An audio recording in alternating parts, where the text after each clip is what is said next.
नमस्कार, आप देख रहे हैं सिटी पोस्ट। मैं हूं वंदना। इस वक्त हमारे साथ मौजूद हैं आरजेडी के कदावर नेता आजाद गांधी जी। सर, अभी जो जिस तरह से बिहार में पोस्टर वार शुरू हो गया है वो थमने का नाम नहीं ले रहा है और कभी जेडीयू की तरफ से, कभी आरजेडी की तरफ से, कांग्रेस ने भी पोस्टर जारी कर रहा है। क्या कुछ राजनीतिक नया मोड़ आ सकता है सर? देखिए, राष्ट्रीय जनता दल अपने सिद्धांतों पर अडिग है। वह विकास पर विश्वास करता है। आपने तो देखा कि 15 साल का जो नीतीश जी का जो शासन काल रहा, यह बिहार में व्याप्त भ्रष्टाचारी, हर बच्चा से अगर आप पूछिएगा तो कहेगा कि इससे बड़ा भ्रष्ट राज बिहार के अलावा कोई दूसरा है ही नहीं। यहाँ एक चपरासी हो, आईएएस हो, अफसर हो, डीएम हो, कलेक्टर हो, सर्टिफिकेट बनाना हो, बिना पैसा का कोई काम यहाँ नहीं कर रहा है। तो जनता दल यूनाइटेड के पास पोस्टर के अलावा कोई साधन नहीं बचा है, समझे कि नहीं।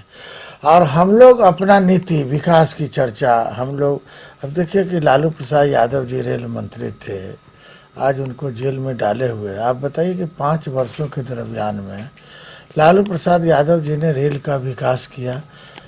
अपने रहते हुए 1 पैसा रेल का किराया नहीं बढ़ाए और मुनाफे पर रेल चली गई।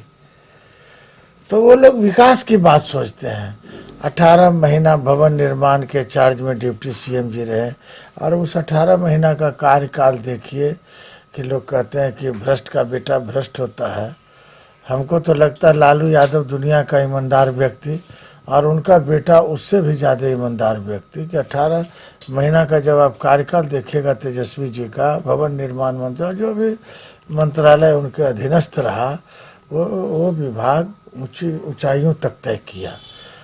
नेट एंड क्लीन व्यवस्था, ये नहीं कि किसी अफसर का ट्रांसफर कराना तो कोई भाया मीडिया के माध्यम से आए। निष्पक्ष शासन करने की अगर जानकारी है तो लालू यादव के परिवार को है।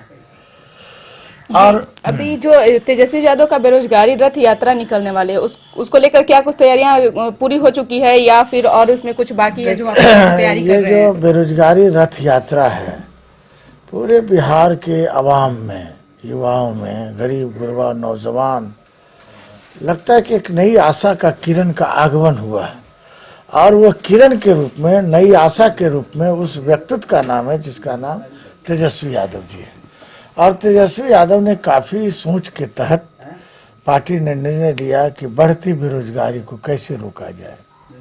आखिर अगर इस तरह से बढ़ती बेरोजगारी बढ़ते चली जाएगी तो इस राज्य में अपराध बढ़ेगा, आतंकवाद बढ़ेगा, राइट छिड़ेगा, गृह युद्ध होने की संभावना होगी। कोई किसी का घर लूट रहा है, कोई लूट रहा है, सबसे बचेगा जब तक रोजगार नहीं मिलेगा। और 15 वर्षों के दरमियान में जो हालात पर बिहार पहुंच गया है, इसका तो मैं वर्णन नहीं कर सकता हूँ। काफ़ी बुरा, एक भी लोगों को जो पलायन कर गए लोग हैं, डेली पलायन कर रहे हैं। मुख्यमंत्री ने अपने चुनावी एजेंडा में साफ तीनों एजेंडा को आप देखिएगा, उनका चुनावी एजेंडा जो होता है, घोषणा पत्र, उन तमाम घोषणा पत्र में उन्होंने साफ स्पष्ट किया है कि हम बेरोजगारी का कम करेंगे, जो लोग बाहर चलेंगे उसको यहाँ लाने का काम करेंगे, बिहार में उद्योग का जाल बिछा देंगे। आप बताइए कि बिहार में कोई इंडस्ट्री लगी क्या? बिहार में कोई उद्योग का जाल लगा क्या इनके नेतृत्व में? अगर उद्योग का जाल ही लगता तो बहुत से अदर स्टेट के लोग यहाँ नौकरी पाने के लिए आते ना। यहाँ तो नौकरियां खाई जा रही है, कहीं कोई साधन नहीं है। इसलिए तेजस्वी यादव जी ने और राष्ट्रीय जनता दल ने और राष्ट्रीय अध्यक्ष आदरणीय लालू प्रसाद यादव जी के दिशा निर्देश के अनुसार एक यह यात्रा जनता को जगाने के लिए है, जनता को बताने के लिए है कि अगर सरकार हमारी आती है तो हम बेरोजगारी दूर करने का संकल्प लेते हैं। हम गांव-गांव, ये नहीं कि हम गांधी मैदान के मंच के माध्यम से बोलेंगे, हम गांव-गांव में अपनी भावनाओं को बताएंगे कि बेरोजगारी, सत्ता आने के बाद बेरोजगारी दूर करना मेरा पहला लक्ष्य होगा। हम इसको दूर करने का संकल्प राष्ट्रीय जनता दल लिया है और हमको लगता है कि पूरे कार्यकर्ताओं में, बेरोजगारों में, जाति पाति से ऊपर उठ करके, पार्टी से ऊपर उठ करके सब लोग इस रैली में जो उनका यात्रा निकल रहा है उसमें तमाम लोग साथ दे रहे हैं। सर, हाल ही के दिन में शरद यादव, उपेंद्र कुशवाहा, मुकेश सहनी और जीतन राम मांझी एक अलग बैठक की है और उस बैठक के बाद क्या लगता है सर कि महागठबंधन में एकता भी दिख रही है? क्या कुछ मनमुटाव हो रहा है पार्टी के अंदर में? देखिए, ये प्रेशर पॉलिटिक्स चल रहा है बिहार में। जो लोग बोल रहे हैं, बोलना चाहिए, अपने अधिकार की बात करनी चाहिए, लेकिन जितना क्षमता उतने न लोगों को दिया जाएगा। ये सारी बातें क्षमता को, टिकट संख्या को बढ़ाने के लिए है कि हमारा टिकट संख्या कैसे बढ़ जाए, समझे कि नहीं। और मैं अंदरूनी बात आपको बता देता हूं कि जितने भी हमारे साथ गठबंधन के दल हैं, साथी हैं, तमाम तेजस्वी यादव जी के संपर्क में है। कहीं कोई बिखराव नजर नहीं आ रहा है। पर उपेंद्र कुशवाहा और मुकेश सहनी ये सब तो खुल करके कह रहे हैं, चाहे महागठबंधन के जो अंदर पार्टी है, राजद छोड़ करके और जो पार्टी है, वो कह रहे हैं कि अगर तेजस्वी को ही मुख्यमंत्री बनाना है तो वो बैठ करके बातचीत किया जा सकता है, बिना बात किए हुए पार्टी के अंदर किसी को भी मुख्यमंत्री घोषित कर देना। तो ये कहाँ तक का सही है सर? देखिए, हाल ही में वो लोग मीटिंग किए थे जी, सन ऑफ मला आदरणीय, और उसके बाद आपको कुशवाहा साहब और मांझी साहब, तीनों ने बैठक किया और निर्णय लिया कि शरद यादव जी को मुख्यमंत्री बिहार को प्रोजेक्ट किया जाए बिहार में। शरद यादव जी ने स्पष्ट तौर पर कह दिया कि हमको राजनीति दिल्ली का करना है, हमको बिहार की राजनीति नहीं करनी है।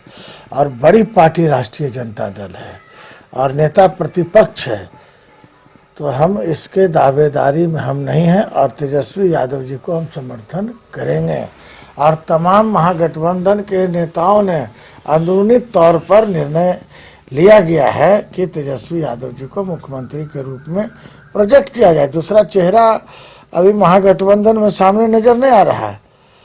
तेजस्वी जी के अलावा कोई दूसरा चेहरा ही नहीं है। और तमाम नेताओं ने अंदरूनी रूप से तमाम तैयारियां पूरी हो चुकी है और जब समय आएगा, समय आने पर मीटिंग भी होगी गठबंधन का और प्रोजेक्ट तेजस्वी यादव जी पर ही लोगों ने सहमति जता दी है। मेरा आखिरी सवाल है सर कि जिस तरह से दिल्ली में हार हुई है, तो वो हार के बाद में क्या कुछ माने राष्ट्रीय जनता दल तैयारी कर रही है बिहार के चुनाव के लिए, और क्या कुछ अपनी घोषणाएं करने वाली है, या क्या फिर आम जनता को उससे लाभ होने वाला है? माने कुछ अंदर की बात कुछ बताएं सर। देखिए, हम दिल्ली में चुनाव, मैंने पहले भी आपको बताया कि हमने दिल्ली में चुनाव नहीं हारा। वहाँ सेकुलर और नॉन सेकुलर की लड़ाई थी। वो सीधे तौर से दिल्ली के लोगों ने मन बनाया था कि हम भाजपा को भगाना है और एकमत हो गया। वोटों का जो है डिस्ट्रीब्यूशन वो नहीं चाह रहे थे दिल्ली के लोग, इसलिए एकमत वहाँ चला गया। जनादेश जिनके पास जाना था, एक सेकुलर शक्ति के पास चला गया है। हम चुनाव वहाँ भी नहीं हारे। हमारे कार्यकर्ता जितने हमारे राज्यों में पार्टी है वेल रूप से संगठित है और अच्छे अनुशासित लोग हमारे लोग हैं। बिहार का तो कहना ही नहीं है। बिहार में तो तमाम कार्यकर्ता चुनावी जंग में हम लोग हिल गए। चुनाव की तैयारियां जोरों पर है और जब हमारा घोषणा पत्र भी बन रहा है, हम प्राथमिकता यह जो राष्ट्रीय जनता दल अति पिछड़ा पर भी विशेष फोकस है। अति पिछड़ा को आगे बढ़ाना, अति पिछड़ा को टिकट देना, अति पिछड़ा को रोजगार का अवसर प्रदान करना, ये राष्ट्रीय जनता दल की सोच है। और हम लोग, हमारे साथ तो अति पिछड़ा का भी 50% से अबव वोट है। हमारा प्रयास करेगा कि 100% अति पिछड़ा का वोट राष्ट्रीय जनता दल और महागठबंधन को मिले।